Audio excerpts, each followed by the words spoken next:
그러시군요. 근데 이렇게 팀장님처럼 이렇게 말씀이 딱 오고 이러시는 분들은 이제 큐티를 많이 하셨나요? 네. 이래서 본문 안에서 아, 중요한 말이네 이러고 벌써 잡으셨네요. 근데 좀 다른 분들은 어떠세요? 저는 그 말이 그 말 같은데. 디모데 전서라고 하는 이 서신서가 디모데라고 하는 구체적인 수신자한테 보낸 편지거든요. 근데 다른 성경과 뭐가 차별화가 되지? 이런 느낌이 저한테 있습니다. 만일에 그것에 동의를 하신다면 저랑 같이 성경 전체랑 부분을 보는 것을 좀 연결시키면 좋겠어요. 제가 지난주에 이렇게 카드를 놓고 이렇게 나열했던 거 기억나시죠? 네, 구경하셨습니다. 근데 제가 이렇게 여러분들에게 소개를 했습니다. 맨 처음에 창출 내 민신, 그걸 보고 저희가 모세 오경이라고도 하고 뭐라고도 얘기를 하냐면 율법서라고도 합니다. 지금 제가 여러분한테 만든 이렇게 도요라는 도표는 노후 목사님이라는 분이 계십니다. 그분이 성경 전체를 한 쾌에 꿰가지고 이렇게 표를 만드셨어요. 제가 노후 목사님을 뵈러 갔을 때가 저희 아이가 지금 대학교를 다니는데 중3 아이 겨울방학에 갔어요. 갔더니 먼저 하나 여러분하고 약속할 거예요. 무조건 9시 반이면 끝납니다. 제가 잔소리를 하거나 엉뚱한 소리를 하더라도 옛날 얘기를 하더라도 9시 반이면 끝나겠습니다. 괜찮죠? 네, 좋습니다. 그래서 중3 겨울방학에 아이랑 같이 갔어요. 갔는데 거기가 지리산 산골이거든요. 산골도 아니지. 좀 상당히 요즘은 많이 번화해졌어요.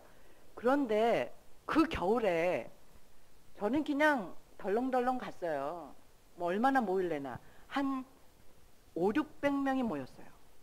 깜짝 놀랐어요. 그런데 이제 강당이 큰데 노후 목사님이 앉아 계신데 이렇게 보이시더라고요. 그래서 저는 이분이 조그만 분인 줄 아셨어요. 컸더니만 기골이 장대한 아주 굉장히 멋있는 할아버지셨는데 저는 이제 우리 딸이랑 담비야 앞에 가자. 왜냐면 안 보이니까. 그러니까 우리 담비는 그때 중학생이니까 여자아이가 저한테 어떻게 해요? 끌려갔잖아. 그냥 앞으로 가고 싶은 마음이 조금도 없죠. 그래가지고 이제 우리 아이는 뒤에만 있겠다. 그래서 할 수 없이 뒤에서 이제 조그만 책상 놓고 앉아서 있었습니다. 4박 5일을. 근데 우리 아이가 한 잠도 안 자는 거예요. 아침 5시에서 밤 11시까지입니다. 점심 식사 시간 30분씩. 전쟁한처럼 뛰어가가지고 밥 먹고 얼른 뛰어 들어와야지 다음 진도가 나가는 거예요. 근데 저는 좀 졸았어요. 근데 우리 아이가 안 졸아요. 그래서 아이를 보면서 제가 생각했어요. 제가 이제 언제나 성경 세미나나 성경 공부를 할 때 저희 아이를 끌고 다니는데 우리 담비가 중요한 시금석이에요. 담비가 집중하고 재밌어하는 강사 최고입니다. 최고. 그런 사람이 몇 안 돼요. 근데 노후 목사님은 진짜 말을 재밌게 하시는 말꾼이셨어요. 그냥 웃다가 낄낄 웃다가 또 생각하면 또 웃기고 막 이러면서 이제 세미나가 끝났는데 저는 그 세미나에서 가장 기억나는 것이 이 표예요. 지금 제가 그리려고 하는 표인데 머리가 시원해지는 것 같았어요. 그동안 저는 성경 개관을 그리고 성경 공부를 굉장히 많이 한 사람이고 성경을 가리키는 성경 교사라고 스스로 하나님 저는 이렇게 기도할 때 이래요. 하나님 제가 당신의 성경 교사 아닙니까? 저를 어떻게라도 쓰셔야 되지 않겠습니까? 정말 이렇게 얘기를 하는데 야, 이렇게 시원하게 성경을 말해주다니. 그러면서 이제 제가 이 표를 그려보도록 하겠습니다. 그래서 이제 모세오경이라는 책이 1권, 2권, 3권, 4권, 하나, 둘, 셋, 넷, 다섯 개니까 오경이라고 그러지 않겠습니까? 근데 이제 이것을 법이라는 것입니다. 법. 근데 저희들이 잘 알지만 창세기는 이야기입니다. 근데 이야기, 옛날 이야기인데 여기에 법? 왜 이 법이 가능할까? 그걸 또 설명을 하시는 거예요. 이게 법전이라면 제가 지난 시간에도 말한 것처럼 법은 하지 말라 하라 이런 것이 규제가 되어 있어야 되지 않겠습니까? 근데 그거에 대한 것은 출애굽기 19장 이후부터 레위기까지예요. 레위기까지.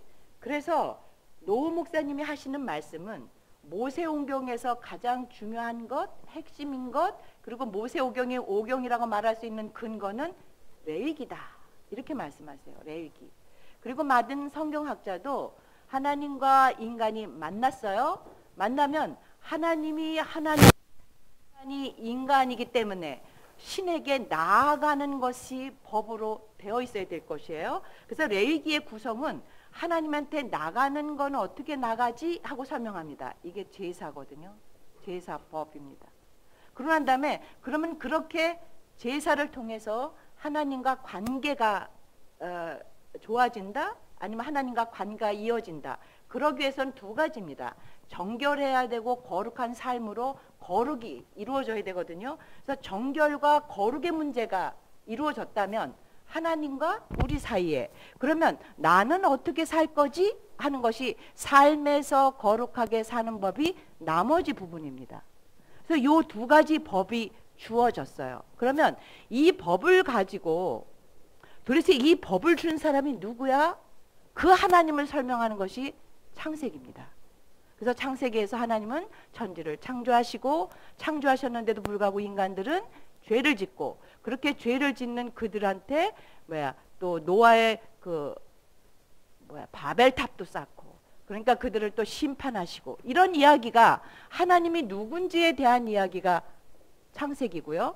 그러면 하나님이 누군지 알고 그의 부름을 받아서 레위기를 받기까지의 과정이 출애굽이라는 것입니다. 출애굽. 그래서 레위기를 받아서 그러면 레위기대로 살기 위한 훈련 일지가 민수기라는 거예요. 훈련 일지입니다. 광야의 여정이에요. 그렇게 훈련 일지를 쓰고 갔던 이 광야의 세대들이 새로운 세대 앞에서 레위기를 다시 한번 설명해 주는 책이 신명기입니다. 그래서 이렇게 모세오경을 정리를 하는 거예요. 그러니까 모세오경이 하나로 묶어지죠. 자, 법이 주어졌습니다. 그 법을 맺기까지의 과정이 출애굽이고요. 그 법을 주신 하나님이 창세기에 계시되고 있고, 이 법을 가지고 훈련하는 게 민수기고, 이 훈련을 받는 그 사람들이 1세대가 다 죽습니다. 그래서 2세대를 향해서 레위기가 첫 번 받았던 대상이 아니기 때문에 다시 설명해 줘야 되겠죠. 신자가 다시 신자예요. 신명기의 명자가. 그래서 다시 설명하는 것이 신명기라고 그런 것이에요. 그러면 이 법을 주어졌어요. 그렇다면 이제 어떻게 해요? 살아야 되겠죠. 그것이 바로 역사서입니다. 그러니까는 창출, 내민신, 수삿, 룻, 삼상하, 왕상하 이렇게, 그리고 역대상하, 이것이 다 역사서입니다. 그러면 여러분이 역사서를 지난번에도 역대기를 묵상하셨겠지만 이런 하나님이래요. 모세의 길, 그러니까 다윗의 길과 여로보암의 길이 있는데요. 이스라엘 민족한테는 이스라엘이라는 나라 자체가 광야 민족입니다. 그러면 광야는요 다 없어요. 근데 특히 뭐가 없냐면 길이 없어요. 길이요. 그래서 길이 참 중요한 키워드예요. 그래서 여기에서 역사서를 풀어갈 때 물론 수사, 룻하고 그러니까 삼상하가 있습니다. 그런데 삼상에서는 하나님한테 합당한 왕 다윗이 만들어지는 것, 하나님한테 합당하지 않는 왕 사울이 어떤지를 얘기를 해요. 그러다가 하나님한테 합당했던 왕 사무엘 하에서 다윗의 이야기가 쭉 나옵니다. 그래서 다윗의 길이 있고요. 자, 그리고 난 다음에 열왕기에 와서는 나라가 이렇게 나눠집니다. 북왕국하고 남왕국이요. 그런데 여기에 잣대가 또 하나 있어요. 여로보암의 길이 있습니다. 그러면 여로보암은 북왕국의 첫 번째 왕이었죠. 그러니까는 이스라엘은 어떤 잣대로 하나님 보냐면 다윗의 길로 가야 되고요. 여로보암의 길은 가지 말아야 되는 것이에요. 역사서를 보는 두 가지 키워드입니다. 그래서 요 다윗의 길이랑 여로보암의 길이 뭐야? 근거가 뭐야? 보면 다윗의 길을 가지 말아야 될 근거가 여기 법에 있어요. 여로보암의 길을. 여로보암의 길을 가지 말아야 될 근거가 이 법에 있어요. 뭐냐면 우상 숭배하시면 안 되는 거예요. 그러니까 여로보암이 무슨 짓을 하냐면 우상을 만들어 놓고 단을 쌓고 제사장 자기 마음대로 만들고 모든 절기를 왜곡합니다. 근데 그런 모든 법 규제가 여기 5경 안에 있어요.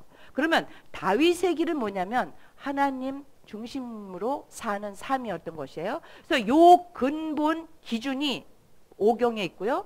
역사서는 이걸 가지고 사는지 안 사는지가 분류됩니다. 그러면 이렇게 이제 역사서를 통해서 사람들이 그렇게 살아요. 그러면 잘 살까요? 못 살까요?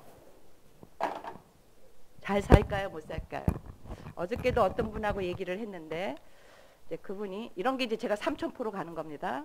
이제 그분이 무슨 모임을 열심히 하십니다. 그런데 그 모임이 좀 잘 안 돼요. 그래서 너무 실망하시는 거예요. 근데 제가 이렇게 말했습니다. 사람이 만든 조직이 끝까지 잘 되는 거 하나 있으면 되고라 그랬어요. 물론 초기에 열정과 정열을 가지고 열심히 사명감을 가지고 만드는 세대가 있습니다. 하지만 그 다음 세대까지 그 사명을 전수하는 건 참 어려운 것 같아요. 그래서 이것이 시스템화되고 규범화되면서 조직화를 이루어지면 언제나 탄력성과 창조성은 떨어집니다. 그래서 과연 번성한다? 아니면 잘 된다? 왜 그렇게 꼭 잘 돼야 돼? 제가 그랬어. 왜냐하면 많은 욕심들이 상충하고 많은 자기 의견들이 거기서 꺾이면서 많은 사람들이 절망하는데 어떻게 네가 이렇게 다 오라? 그럼 맨날 어떻게 잘 돼? 하나님의 나라를 봤을 때는 내리막길의 연속이었습니다.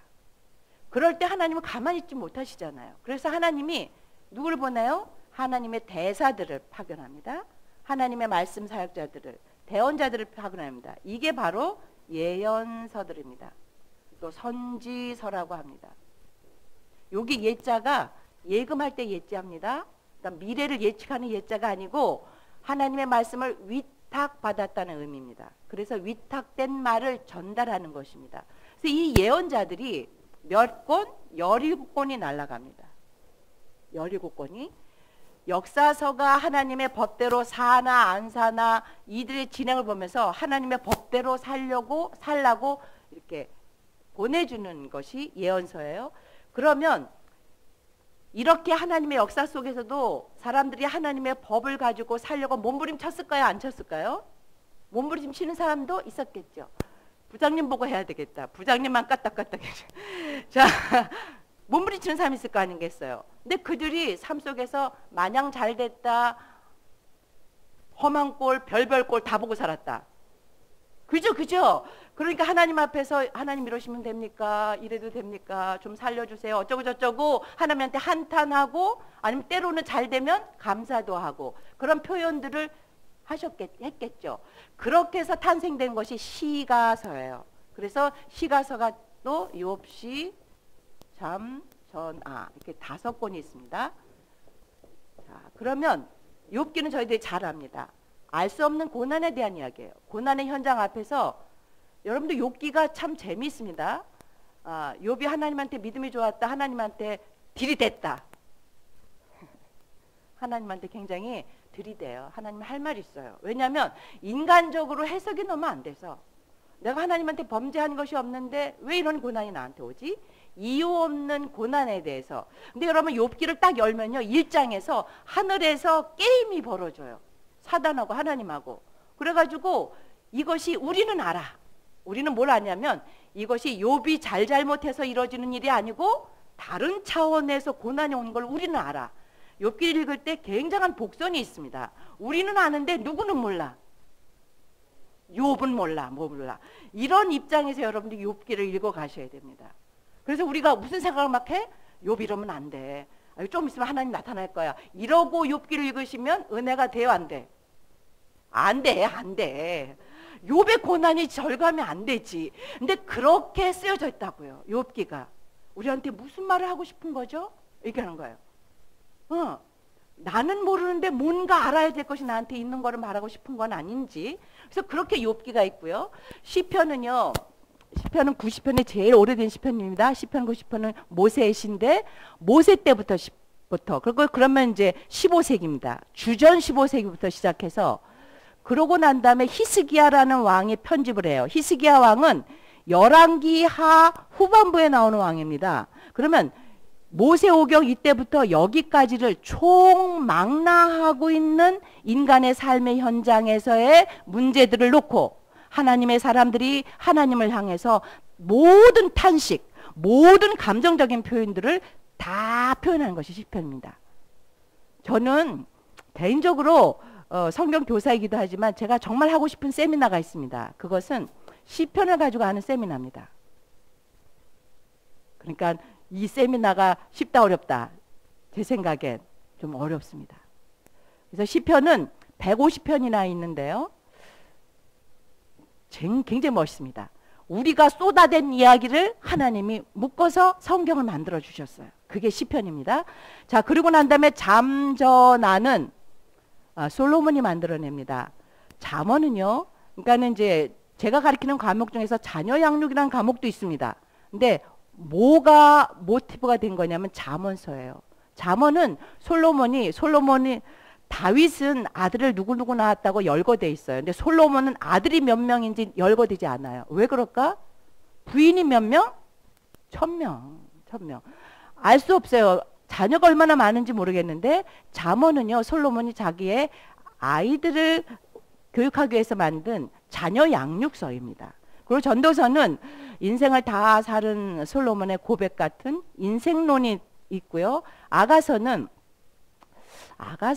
아마 솔로몬의 청년기에 지어지지 않았을까 하는 그 솔로몬의 사랑 이야기인데요. 솔로몬과 술람미 여인의 사랑이라는데 술람미라는 말도 여성 어미로서 솔로몬이란 말이에요.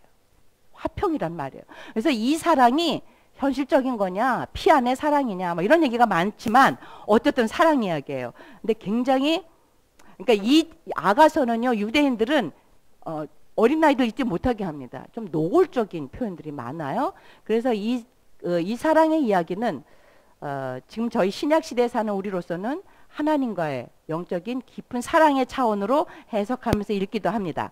이렇게 해서 하나님과의 사랑에 대한 고백들 그리고 하나님에게 인생을 다 살아서 정말 인생은 죽음 앞에 아무것도 아니네.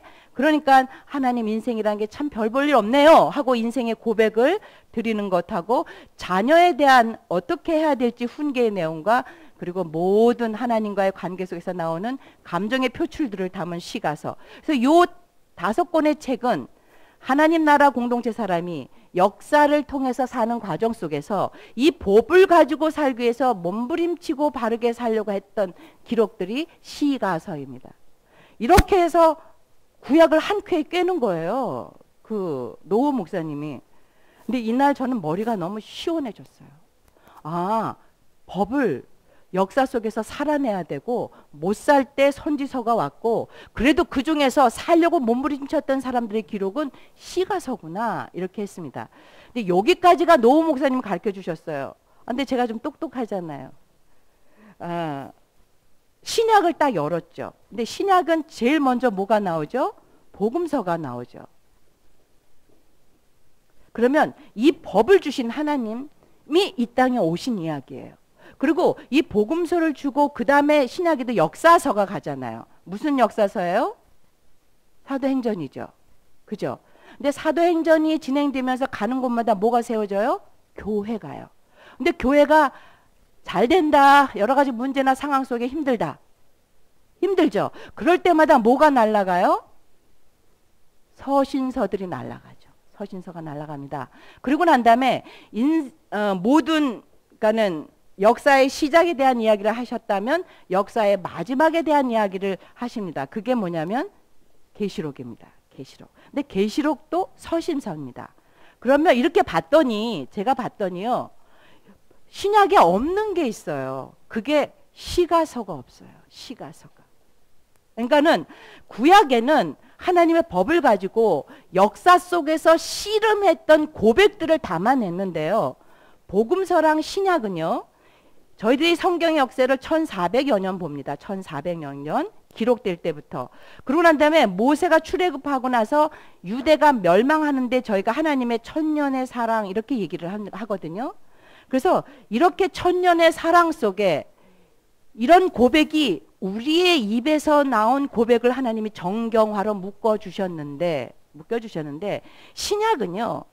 저희들이 제가 지난 시간에 얘기했습니다. 서신서 중에서 제일 먼저 쓰여진 것을 야고보로 본다 이렇게 얘기했습니다. 그러면 사도행전이 진행되는 과정 속에서 교회는 세워지고 문제는 있는데 그들을 격려해야 되기 때문에 서신서는 날아가요. 아직 복음서 쓰여지지 않았습니다. 복음서 쓰여지지 않아서 현장에 있는 성도들에게 그러니까 서신서가 오늘날로 말하면요. 통신교육하는 회람이라고 보면 돼요.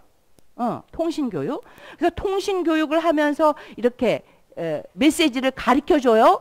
그렇게 가르쳐주는 것이 먼저 막 날아갑니다. 막 날아가고 나다가 복음서가 나중에 하나님에 대해서 쓰는 거예요. 생각해 보세요. 자, 복음서는 마태, 마가, 누가, 요한이 쓰는데요. 마태하고 요한이 하나님의 직제자입니다. 근데 마가는 베드로의 통역비서예요. 그러니까 베드로를 따라다니면서 있었던 사람입니다. 그래서 마가복음을 저희들이 베드로복음 이렇게도 말합니다. 그리고 누가는 누구를 따라다닌 사람이야? 바울을 따라다녔던 사람입니다. 그래가지고 요 두 명은 직제자가 아니에요. 그러고 난 다음에 나중에 씁니다. 그런데 보세요. 복음서를 쓰는 이 제자들은 예수님하고 같이 살았어. 몇 년 살았어요? 한 3년. 뭐 공송에 3년이라고 그러시니까 3년으로 때려서 그냥 생각합시다. 3년 살았는데 예수님이 돌아가시고 난 다음에 40년 후에 복음서를 써요. 그러면 이때 뭐를 기억을 하고 떠올리냐면 예수님을 떠올리고 기억하면서 쓰는 거예요. 그러면 이거를 쓰면서 무슨 생각이 드냐면 그때 예수님이 우리랑 함께 살면서 그런 얘기 했는데도 불구하고 우리가 뭐 했다? 참 몰랐네. 정말 알 수가 없었네. 이런 고백들이 여기에 많이 녹아져 있겠죠. 그래서 제자들의 무지 많이 고발됩니다. 특히 어떤 복음서? 마가복음. 왜? 베드로복음이라 제가 얘기했잖아요.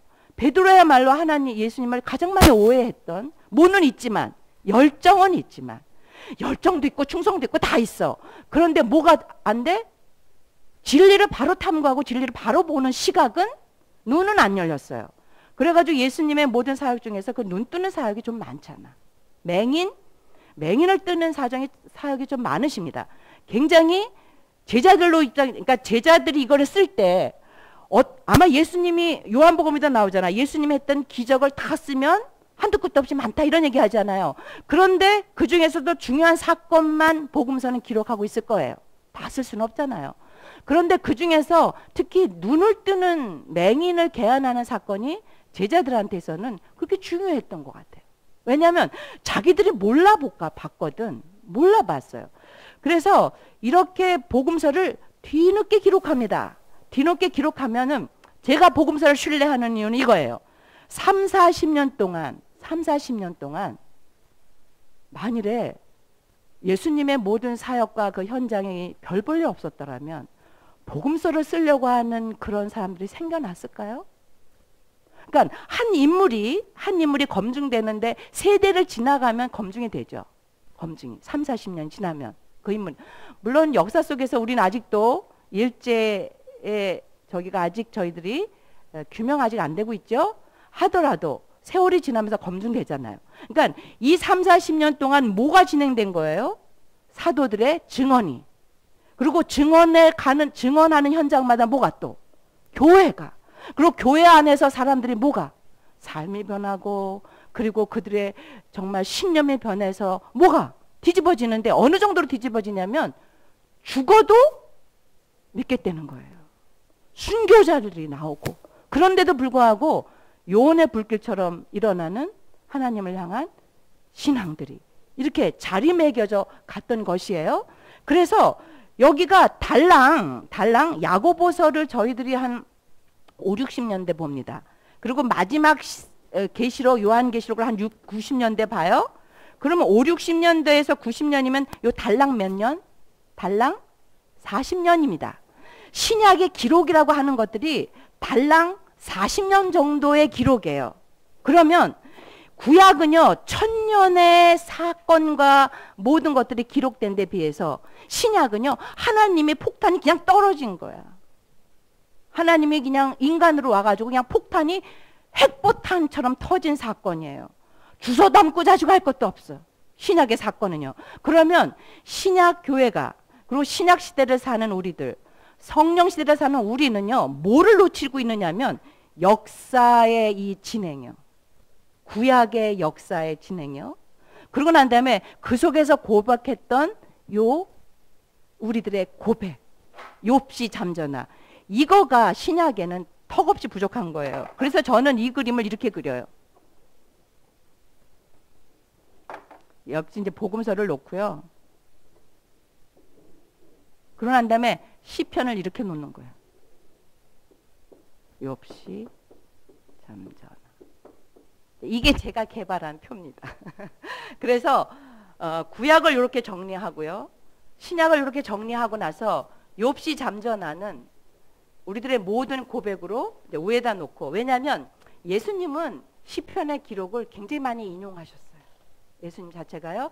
바울 사도도 시편을 굉장히 많이 인용합니다. 그래서 이 욥시 잠전화 이것 자체도 신약 속에서 많이 고백이 되어졌으면 하는 제 바람이고요.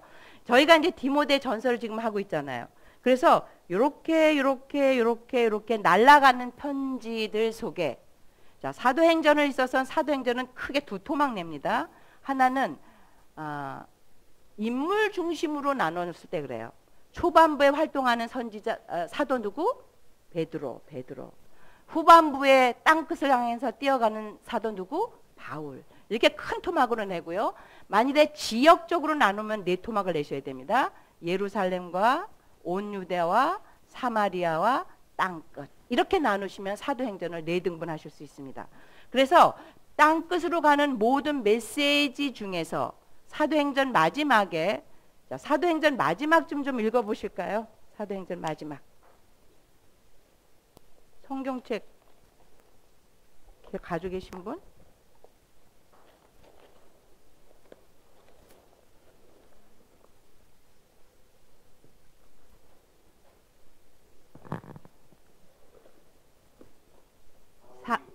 네, 이태 동안 뭐 이렇게 있는 거 있죠? 네, 그분 읽어주세요.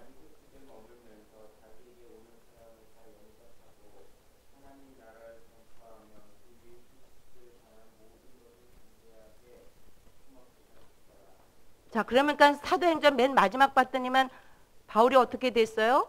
새 집에 갇혀 있죠. 지금같이 감옥소에 갇혀 있는 것이 아니라 집안의 구금 상태에 있는 것이 있습니다. 그래서 여기서 있으면서 이제 저희가 잘 아는 목회서신이 아니지, 옥중서신을 쓰죠. 그런데 디도서 또 마지막 가볼까요? 디도서 마지막 가볼게요. 디도서 마지막입니다. 마지막에 12절부터 볼까요? 12절. 3장 12절입니다.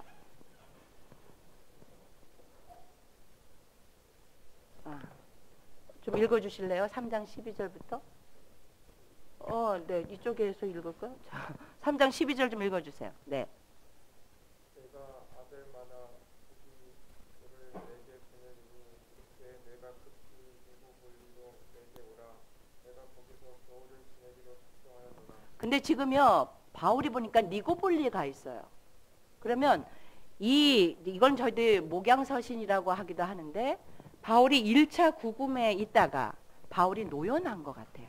그래서 바울이 지금은 현재 니고볼리라는 곳에 있습니다. 니고볼리는 어느 지역이냐면요, 우리가 이제 여기가 예루살렘에 있는 시리아 쪽입니다. 요쪽이 아나토리아 반도, 그리고 난 다음에 요 속에 소아시아가 있습니다. 건너편에 마게도니아 유럽이고요. 밑에 아가야 지방이 있습니다. 아가야 지방 거기에 고린토도 있고 아덴도 있고 아테네 다 있습니다. 그럼 그 위쪽에 니고볼리가 있어요. 그러니까 니고라는 것이 뉴고, 볼리가 폴리스니까 뉴타운, 지금으로 말하면 신도시라고 하는 어떤 곳에 바울이 있어요. 그래서 그쪽으로 사람들 보고 오라고 그래요. 지금 바꿔 말하면 아마 여기서 과동한다. 그러니까 겨울을 날 것 같아요. 그리고 이제 많은 사람들은 여기서 아마 바울이 이제 바울이 움직이게 되면 움직이는 그룹 있잖아. 누가 가야지, 디모데 가야지, 뭐 여기 보니까 아볼로, 세나 여러 사람이 있어요. 그러니까는 바울이 뜨면 옆에 주르르 이렇게 바울 사단이 움직입니다. 다 뭐 할까요? 아마도 무슨 집회가 있지 않았을까? 이것이 예측하는 것입니다. 아마도. 그런데 여기에서 바울이 잡혀요. 그래가지고 로마로 압송됐고요. 그러고 난 다음에 디모데 후서를 쓰고 바울은 죽습니다. 그러니까 요게 바울이 1차 구금에서 잠깐 놓여놨다가 다시 잡히는데 그러기 전에 디모데 전서를 쓰는 것입니다.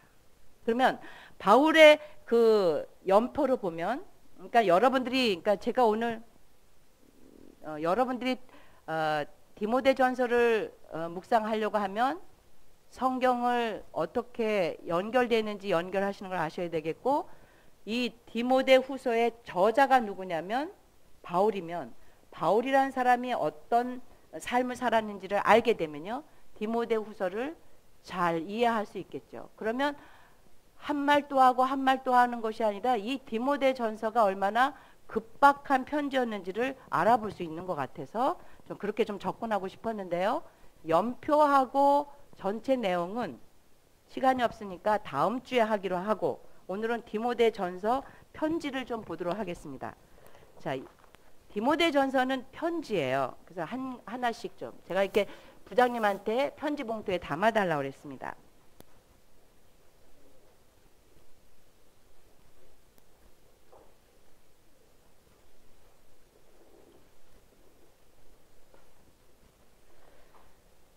네, 이제 여시면 디모데전서 전문이 이렇게 있습니다. 전문이 있어요. 그럼 제가 이제 여러분들한테 이런 얘기 이제 좀 생각해 보시면 아시겠지만, 제가 이제 저희 딸이 저한테 편지를 보내. 근데 이제 편지 내용이 이렇게 있을 거 아니겠어요? 편지를 받았어요. 근데 편지를 오늘은 아침엔 요만큼 읽어야지, 놔뒀다가 저녁에 읽어야지, 그리고 다음날 읽어야지 이러겠어요? 한꺼번에 다 읽겠어요? 편지를 받았으면. 특히 이제 저희 딸 같은 경우가, 저희 딸이 지금 대학을 다니는데 그동안 제가 끼고 같이 살았다가요, 떨어뜨려 놨어요. 아침 저녁 보고 싶은 거예요. 아침 저녁. 그런데 이제 담비가 저한테 편지를 보냈는데 제가 저 짓을 하겠냐고요. 그냥 어떻게 날름 다 읽지. 자, 편지 글은 사실은 앞부터 뒤까지 한꺼번에 읽어야지 되는 것이 편지 글의 특징입니다. 거기다가 이제 우리 담비가 편지를 보냈는데 이런 거야. 엄마, 뭐 가을이 왔는데 잘 지내요. 엄마 사역이 너무 바쁘니까 뭐 잘 드세요. 막 이러면서 이래. 그러면 제 생각에 아유 곧 가시나. 이제 엄마랑 떨어지니까 좀 철이 들었나 배? 이러면서 기분이 슬쩍 좋아져요. 근데 맨 마지막에 엄마 근데 이번에 우리 어디 MT 가는데 내가 잠바가 하나 필요해. 근데 엄마 그 잠바가 여기서 봤더니 좋아. 요즘 애들은 지가 좋아하는 거 사야 되죠. 그래서 인터넷에 봤더니 얼마 돼? 이러고 이제 보내왔어요. 그러면 이 편지 쓴 진짜 목적이 뭐예요? 예를 들면 그런 거예요. 예를 들면. 그러니까 편지라고 할 때는요, 이유가 있어서 써요. 언제나 뭐예요? 동기가 있어요. 그러고 난 다음에 또 하나는 그 동기나 상황에 대해서 일방적이에요. 상황을 알 길이 없어요. 그죠? 그러니까 예를 들어 또 이렇게도 볼 수 있습니다. 여기 전화가 왔어요. 네, 아이고, 안녕하세요. 네. 네, 그렇군요. 네, 좋습니다. 그럼 그거 그렇게 할까요? 네, 감사합니다. 나중에 뵙겠습니다. 전화 끊어요. 근데 무슨 내용인지 아시겠어요? 뭐 그거라느니 뭐 그렇게 하겠다느니 이렇게 말하면 알 수 있어요? 없어요? 없습니다. 그래서 편지글이 가지고 있는 것은 굉장히 일방적인 한쪽의 얘기밖에 표현이 안 돼 있어요. 그래서 편지글을 제대로 알기 위해서는요, 상황에 대한 것을 좀 알아야 됩니다. 저희가 이것을 보고 배경 연구라고 얘기를 해요. 그러면 제가 이때까지 설명한 이거 있죠? 이게 배경일 수 있어요.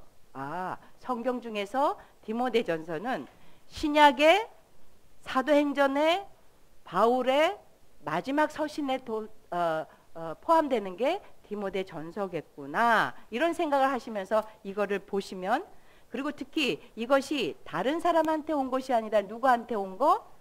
나한테 온 것이라고 볼 수 있다면 여러분들이 유익이 좀 있지 않을까 싶어서 제가 이렇게 썼고요. 그 밑에 박스가 있는데 거기다가 제가 요청하고 싶은 거는 여러분의 이름을 좀 쓰시면 나중에 좋겠습니다. 그럼 이것을 이제 한목에 저희들 읽어가야 되겠죠. 여기 좀 빠르게 이렇게 읽을 수 있는 사람 없을까요? 좀 빠르게 같이 읽어보겠습니다. 제가 지난 시간에 못 뵀어요. 보라색 티셔츠 입으신 분. 네, 디안이셨었어요? 근데 두 분이서 보라색 이렇게. 네, 빨리 읽어주실 수 있으시겠어요? 안 할까요? 네, 그러시면 내가 하면 목이 아프잖아. 그러면 다음엔 하세요. 자, 제가 그럼 읽어보겠습니다.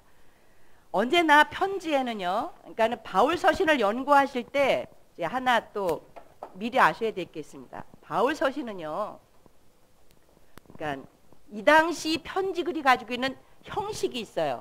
그러니까 옛날에 제가 어렸을 때 우리 엄마가 이제 우리 어머니는 문맹이셨어요. 나중에는 글을 깨치셨지만 이제 시골에 계신 큰아버지한테 편지 쓸 때 이렇게 써요. 영애야 편지 써름. 네, 그러면 큰아버지 전상서. 큰아버지 그동안 옥체 망강 무량망강이야 망강무량이야 무량하옵시며 뭐 간에 두루 평안하시오며 이러면서 우리 쓰는 문구 있죠. 이런 것처럼 그 당시 헬라의 편지 글 형태가 이거예요. 언제나 맨 처음에 뭘 하냐면 발신자가 누군지 얘기해요.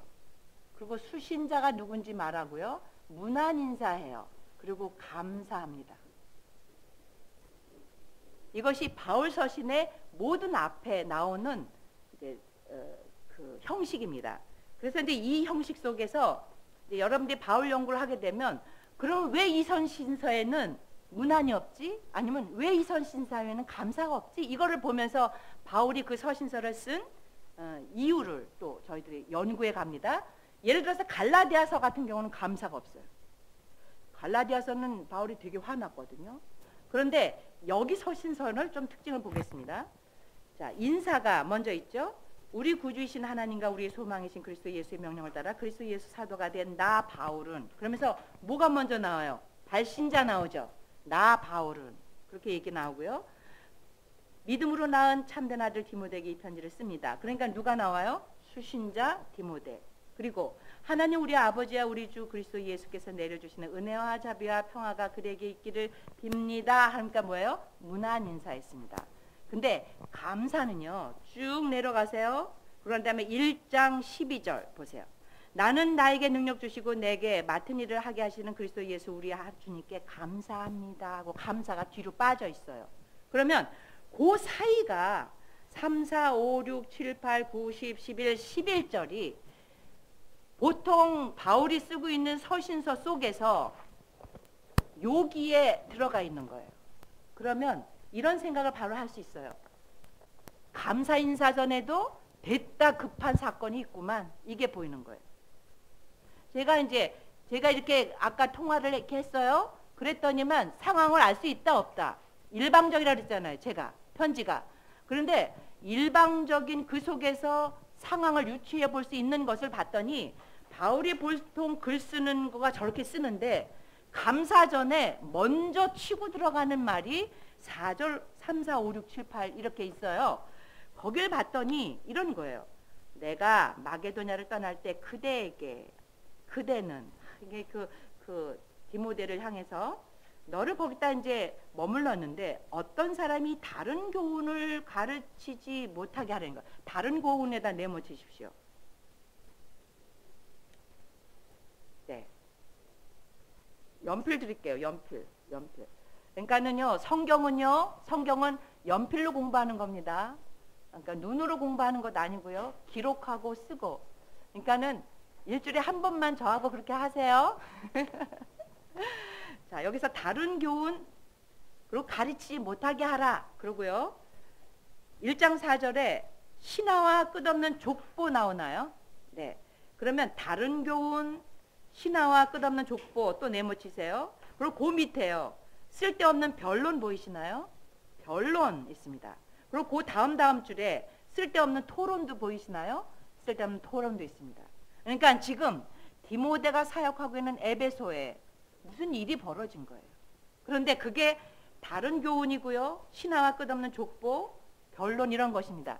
제가 이제 여러분들한테 사실은 이렇게 PPT도 가져왔는데 이제 시간이 없어서 저희들이 그냥 진행해 볼게요. 제가 에베소에 대한 유적지에 이제 에베소 제가 갔다 오고 그랬던 곳을 제가 담아왔어요. 에베소는요 어마어마한 도시입니다. 지금 유적으로만 남아 있는 것도요 어마어마합니다. 그러니까는 소아시아 지역에 있어서 최고의 도시입니다. 그러니까 그곳에 최고의 도시고 로마가 기획해서 만든 정말 로만틱한 도시예요. 그러니까 로마 도시를 상징하는 것 생각하면 뭐가 많이 나오죠? 상들 이렇게 뭐 이거 뭐야 이렇게 뭐라고 그러지? 동상 맞아 동상. 근데 동상이란 말은 좀 맛이 없다. 그 뭐 어쨌든 그런 거가요 가는 곳마다 쫙 서 있어요. 그래서 이제 저희들이 그리스를 가서 보면은 이렇게 그리스도에서도요 이 사람들 어떻게 되냐면 몸을 이렇게 만들어 놓고 목에 이렇게 쇠붙이가 꽂아 있어요. 그랬다가 사람이 바뀌잖아. 그러니까 미리 밑에 그걸 다 만들어 놔. 그러니까 주름진 옷을. 그러다가 누구 사람이 주문이 오게 되면 그 사람 얼굴만 만들어서 이렇게 끼우는 거예요. 이렇게 끼우는 이렇게. 그래가지고 그런 동상이 쫙 즐비해요. 그리고 이제 한때 우리나라에서도 그리스 신화 유명했죠. 그리스 신화. 그래서 이제 만화도 많고 우리 아이도 만화도 많이 보고 그랬는데 근데 그리스 신들의 계보가 어때요? 대단하죠. 제우스는 또 바람을 많이 펴가지고 그냥 어마어마한 계보들이 있죠. 그러니까 이런 족보, 신화들 그리고 여러분 그거 아세요? 하나님은요 유일신이시기도 하고 삼위 하나님으로 우리가 있잖아. 근데 다른 왜 우상이나 이런 신들은 꼭 남신이 있고 또 뭐가 있어? 꼭 여신이 있죠. 그럼 남자신하고 여자신이 꼭 모두를 또 해. 그래가지고 또 모두 자식을 또 낳아요. 그래요 안 그래요? 그런 개념으로 모든 신화 속에 그렇게 족보가 있어요. 그러면서 끝없이 그것을 사람들이 이제 또 이렇게 말하고 그러나 봐요. 이제 그런 것에 대한 얘기를 하면서 그거 하지 마라 이런 얘기를 먼저 해요. 그러니까는 감사보다 디모데한테 그 일이 이제 중요한 일인 것 같습니다. 그래서 이제 10절 가볼게요. 간음한 자, 남색한 자, 사람을 유괴하는 자 막 이런 얘기를 하고 무엇이든지 건전한 교훈에 배치되는 일 때문임을 우리가 아니까 11절 건전한 교훈은 복되신 하나님의 영광스러운 복음에 맞는 일이야 이런 얘기를 해요.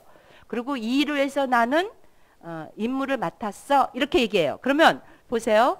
발신자 수신자를 말하고 문안 인사도 해. 그러고 난 다음에 감사하기 전에 이 디모데가 있는 에베소 교회의 문제를 딱 언급하고 하지 말어 하는 것이 그러니까는 다른 교훈이고요. 해야 될 것이 건전한 교훈인 거예요.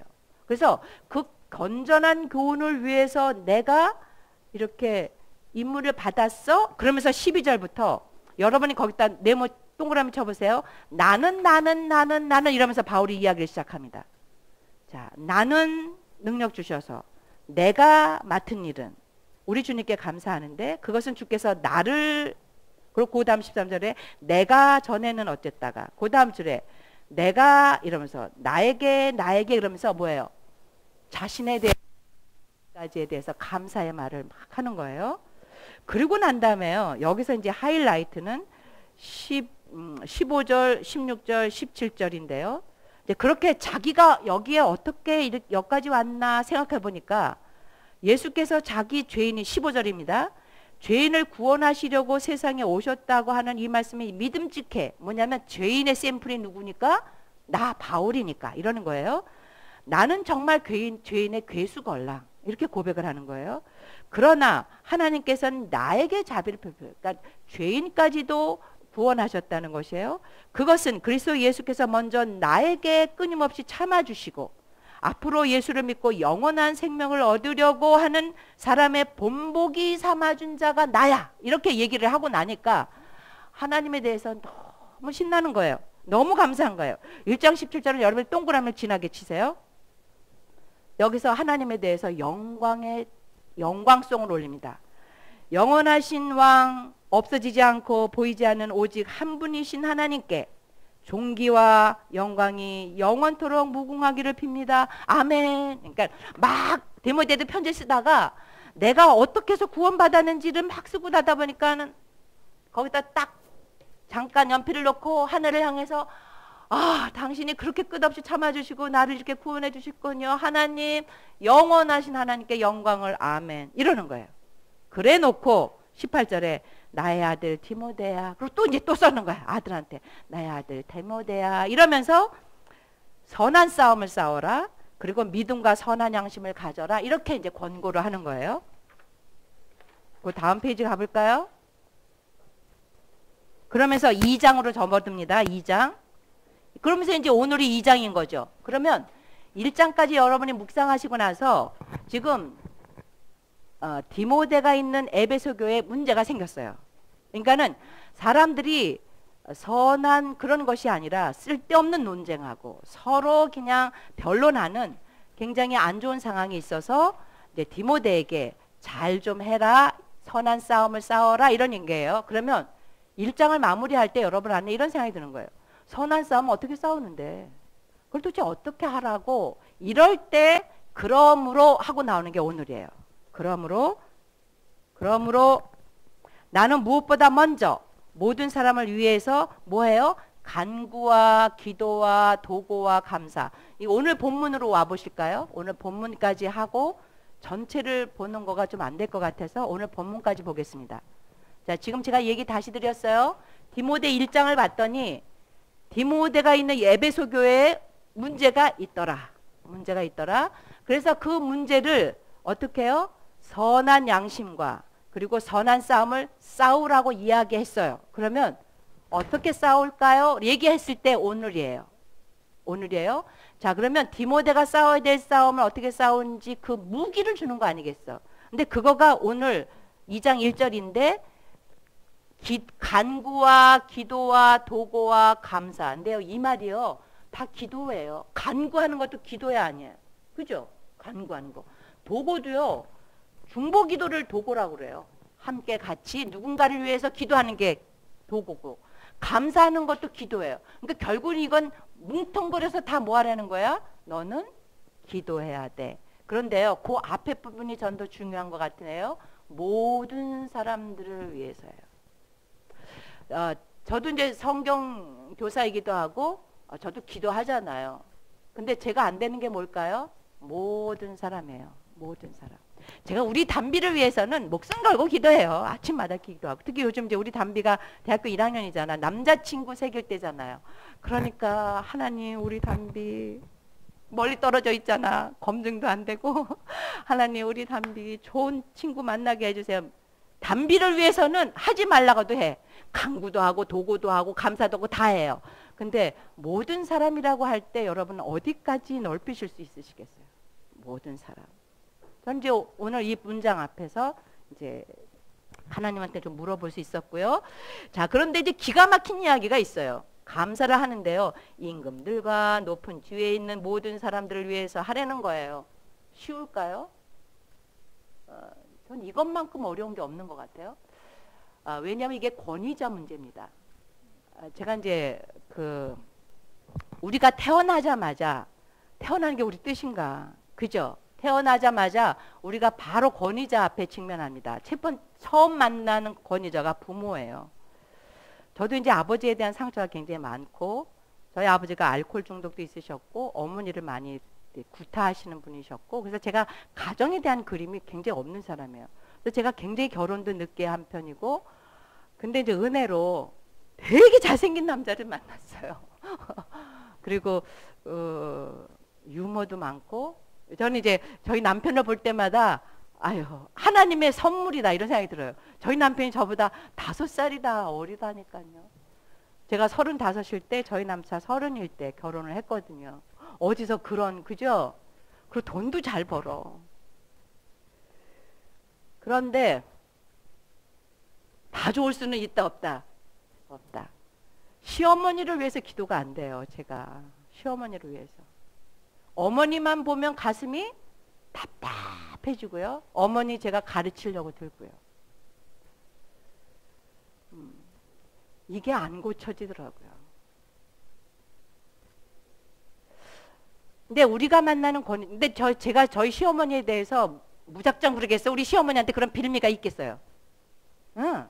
아, 내가 정신 이상자 아니잖아. 우리 어머니한테 못마땅한 게 있잖아. 근데 우리가 만나는 권위자가 다 성숙하고 좋으면 좋을 텐데 부모 성숙했어요? 안 성숙했어요? 저희 부모는 좀 어려웠어요. 거기다가 이제 저희들이 피할 수 없는 권위자 또 만나요. 그게 여러분들 교사들입니다. 근데 교사들이 여러분들에게 정의롭고 여러분들한테 사랑을 줬든가요? 아니면 자기들의 눈에 좋은 사람만 좋아하든가요? 역시 성숙한 권위자들이 아니었어요. 그래서 많은 경우, 그러니까 제가 봤을 때 우리 안에요, 권위자의 심각한 문제들이 있어요. 이 문제 때문에 하나님을 만나는 것이 굉장히 어렵기도 합니다. 무조건적인 사랑, 무조건적인 용납이라는 것이 도무지 이해가 안 돼요. 왜냐하면 우리가 만났던 권위자들이 그렇지 않아요. 그래서 여기서도 제일 먼저 바울이 기도해라 이러고서 말하는 것이 뭐를 위해서? 이 시대의 시대정신, 그 시대의 로만 주의자들, 권위자들, 그들을 위해서 너희가 기도해라 이러고 얘기를 하는 것입니다. 빨리 가야 되겠다. 자, 그래서 모든 사람을 위해서 하고 우리가 모든 경건과 단정함으로 고요하고 평안한 생활을 하려고. 그러니까 권위자들하고 나하고 사이가 좋으면 뭐해? 이게 평안하고 좋구나. 그래서 제가 이러는 거야. 우리 담비한테요. 담비야. 그러니까 우리 담비도 보면 지가 좋아하는 선생님 과목은 공부 잘해. 그래 안 그래요? 그래. 지가 싫어하는 선생은 그 과목은 성적이 안 올라. 그러니까 보니까요. 권위자 관계가요. 그쪽에서 자격이 있고 없고 타당해서가 아니라 이게 나한테 아주 치명적인 영향력이 있어요. 이 권위자 문제가. 그래서 기도하라는 거예요. 기도하라는 거. 그러니까 이러세요. 권위자 마음에 안 들면 이러세요. 하나님 저 권위자 진짜 마음에 안 드니까 이렇게 바꿔주세요. 이렇게라도 기도하세요. 어떠세요? 그 사람이 입만 열면 누구 험담해. 그러면 하나님 저 험담하는 입을 바꿔주세요. 어쨌든 그래서 권위자에 대한 기도를 부탁하고 그 다음에 이것이 우리 구주 하나님 앞에서 선하고 받으실 만한 것이다 이러는 거예요. 이것이 그러니까 위의 것을 받겠죠. 그리고 하나님의 모든 사람의 구원을 받으며 진리를 아는 데 이르기를 원한다. 그러니까는 나의 구원의 계획 속에 하나님의 구원 계획 속에는 내가 싫어하는 그 사람도 있다 없다. 특히 그 권위자 그 사람 때문에 내가 못 살 것 같은 그 사람 때문에도 하나님의 구원 계획은 어떻게 해요? 가동 중이다. 이런 얘기를 하고 싶으신 것 같고요.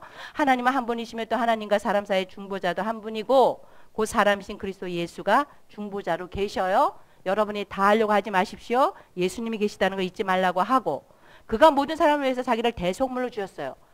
이게 또 제가 오늘 본문을 힘들게 합니다. 대속물에다 좀 똥을 쳐보세요. 예수님이 해주실 거죠? 이러고 딱 봤더니만 예수님이 어떻게 뭐를 했대요? 자기를 다 대속물로 줬대. 그럼 대속물로 주는 방법이 뭐였죠? 십자가에서 죽는 거잖아. 이게 뭐야? 나보고 죽으라는 얘기야? 이런 생각이 딱 드는 거예요. 본문을 보니까 대속물로 주셨으니 기약이 이르러 주신 증거니라. 이를 위해서 내가 전파하는 자와 사도로 세움을 입은 것은 참말이요 거짓말이 아니니 믿음과 진리 안에서 내가 이방인의 스승이 되었노라 라고 얘기를 하면서 오늘 본문이 맞춰져요. 여기까지만 좀 전체를 훑고 끝내도록 해볼게요.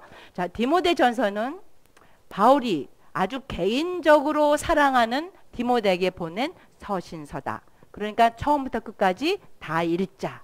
그리고 언제나 서신서를 쓸 때 저렇게 구격이 있더라. 그런데도 불구하고 디모데전서 1장에는 문안과 감사 사이에 디모데가 있던 에베소 교회의 특수 상황이 있더라. 그래서 그 상황 속에서 디모데에게 선한 싸움을 싸우라고 권고하는데 선한 싸움을 어떻게 싸우는지에 대해서 오늘 나오는데 제일 먼저 뭐 하자? 기도하자라고 얘기를 해요. 그러고 난 뒤에 두 번째는 그런 싸움을 싸울 때 우리한테 누가 계시다?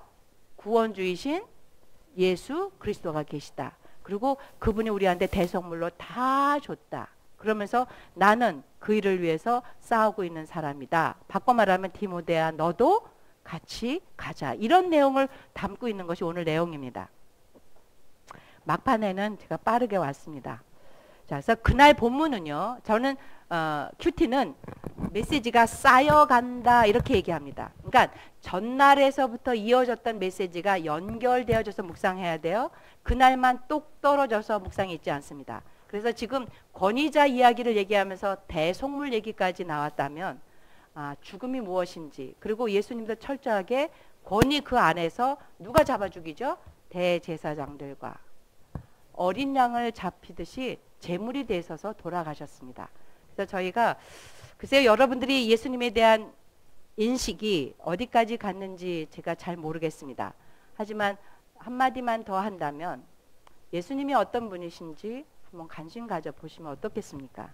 그리고 예수님이 인류 역사 속에 그분을 믿었던 많은 사람들이 이 세계사에 중요한 위치에 있었고요. 그 역사가 계속되고 있다면 한번 도대체 예수님의 어떤 일이 그렇게 그들의 삶에 동력이 되어졌는지 관심 가져주시면 참 고맙겠습니다. 마치는 기도 제가 하겠습니다. 아버지, 시간 안배가 좀 잘 안 되네요. 그래도 제가 오늘을 살면서 기도 문제 가지고 하루 저는 살아보려고 하겠습니다. 그리고 하나님, 예수님이 대속물이었다는 것, 그러니까 자기를 다 주고 제가 하나님의 그거를 받을 수 없는 존재임에도 불구하고 다 내어주는 그 사랑이 뭔지에 대해서 궁금해하고 하루를 살겠습니다. 하나님 저에게 기회를 주셔서 감사합니다. 예수님의 이름으로 기도드렸습니다. 아멘. 아멘. 여러분 집중해 주셔서